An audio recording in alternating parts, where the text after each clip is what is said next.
بعضی نفرانی هستند که روزه می دارند ولی در دل ذوق گناه دارند. انتظارند که رمضان ختم می شود، یعنی با قصد و ذوق گناه روزه می دارند. روزه چنین نفران چی می شود؟ آگاه باشید که چنین نفران تا به حال توبه نکرده اند. توبه این نیست که یک مدت از گناه دست کشی ولی در دل قصد گناه داشته باشی.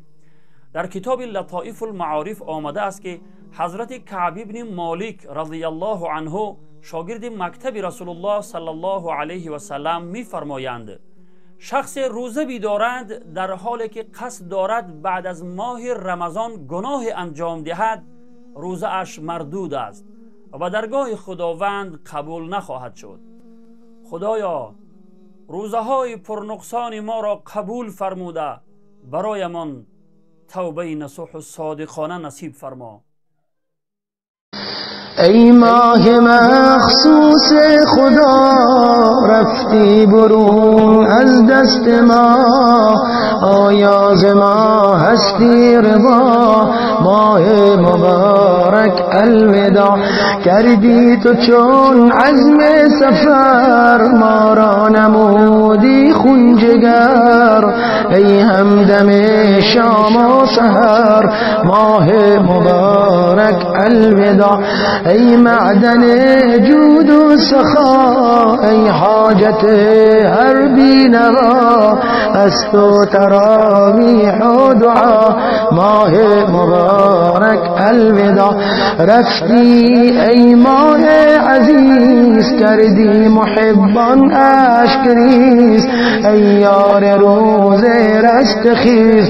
ماه مبارک الوداع گنجینه عرفان تویی، رونق ده قرآن تویی، سرچشمه ایمان تویی. ماه مبارک الوداع هر کس که خانه تو است نالان ز هجران تو است، در فکر دوران تو است. ماه مبارک الوداع ای ماه با عز و جلال، مقصود حی لا یزال، ما را نکن افسرده حال.